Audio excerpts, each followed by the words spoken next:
warahmatullahi wabarakatuh. Welcome back to my channel. Halo teman-teman, apa kabar semuanya?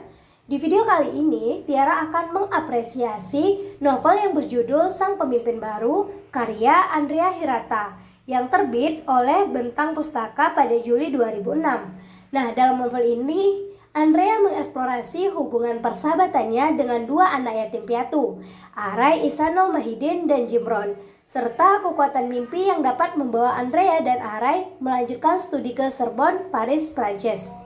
Nah, di sini dalam novel ini sang pemimpin yaitu Andrea Hirata bercerita tentang kehidupan di Belitung pada masa SMA. Tiga tokoh utama dalam karya ini adalah Ikal, Arai, dan Jimron. Ikal tidak lain adalah Andrea Hirata sendiri, sedangkan Arai Ihsanul Mahidin adalah saudara jauhnya yang menjadi yatim piatu ketika masih kecil. Arai disebut Simpai Keramat karena dalam keluarganya ia adalah orang terakhir yang masih hidup dan ia pun diangkat menjadi anak oleh ayah Ikal. Jimron merupakan teman Arai dan Ikal yang sangat terobsesi dengan kuda dan gagap bila sedang antusias terhadap sesuatu atau ketika gugup. Ketiganya melewati kisah persahabatan yang terjalin dari kecil hingga mereka bersekolah di SMA. Namun pertama yang berdiri di Belitung bagian timur. Nah, hasil dari pembahasan tokoh-tokoh novel Sang Pemimpin karya Andrea Hirata, yaitu pada tokoh utama, Ikal adalah anak kampung yang miskin yang dimiliki negara baik hati, pantang menyerah, penyuka, Bang Roma terpesona akan dibuatnya. Waktu itu aku menganggap manusia paling hebat ketika di dunia ini setelah ayahku dan seorang laki-laki berjanggut lebat, seorang memakai jubah serta bermata syahdu meradang yang tinggal di Jakarta dan menciptakan lagu merdu berjudul Begadang. Kalimat tersebut dapat membuktikan bahwa Ikal menyukai sosok Bang Roma. Nah, yang kedua, Arai adalah tokoh sentral dalam buku ini, menjadi saudara angkat Ikal ketika kelas 3 SD saat ayahnya merupakan satu-satu anggota keluarga yang tersisa.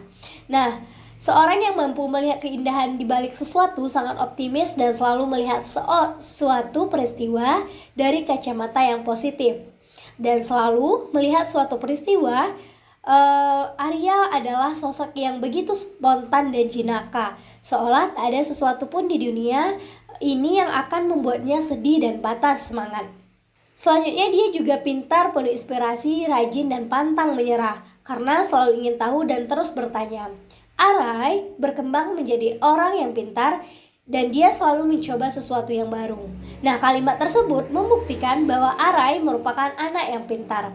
Selanjutnya ada Jimron, anak yatim piatu yang diasuh oleh seorang pastor Katolik bernama Giovanni, yaitu laki-laki yang berwajah bayi dan bertubuh subur.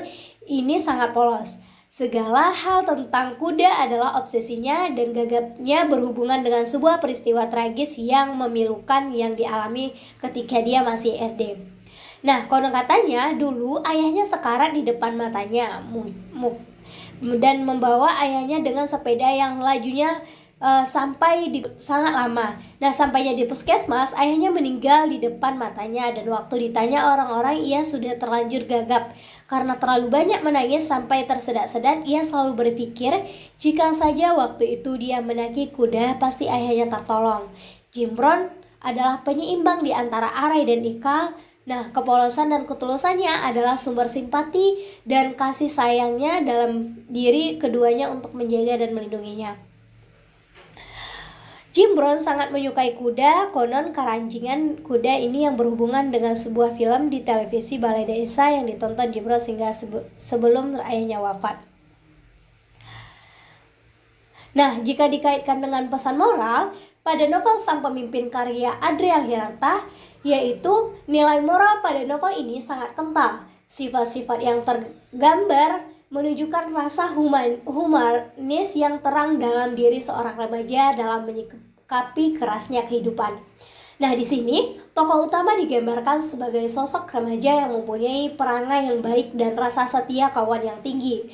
Nah, nilai moral sering disamakan dengan nilai etika, yaitu suatu nilai yang menjadi ukuran patut tidaknya manusia bergaul dalam kehidupan bermasyarakat.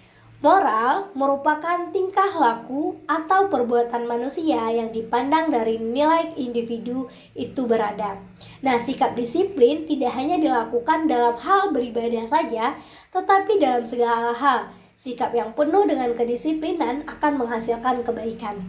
Seperti halnya jika dalam agama, seorang hamba jika menjalankan salat tepat waktu akan mendapatkan pahala lebih banyak.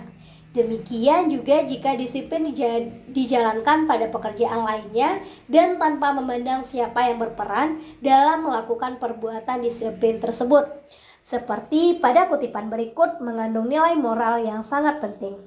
WC ini sudah hampir setahun diabaikan karena keran air yang mampet tapi manusia cacing. Nah, para intelektual muda SMA negeri bukan main yang tempurung otaknya telah pindah ke dengkul, nekat menggunakan jika panggilan alam tak tertahankan. Dengan hanya berbekal segayung air saat memasuki tempat sakral itu, mereka menghinakan dirinya sendiri di hadapan agama Allah yang mengajarkan bahwa kebersihan adalah sebagian dari iman, dan kamilah yang menanggung semua kebejatan moral mereka. Nah, dalam kutipan di atas sangat tidak pantas dijadikan contoh bagi masyarakat, khususnya para penerus bangsa atau yang disebut dengan siswa. Nah, jelas WC yang keran airnya mampet malah masih digunakan, apalagi yang menggunakannya adalah para intelek muda yang mempunyai dasar pendidikan. Nah, di sini mereka yang menggunakan tidak menghiraukan walaupun agama sudah mengajarkan kebersihan adalah sebagian dari iman.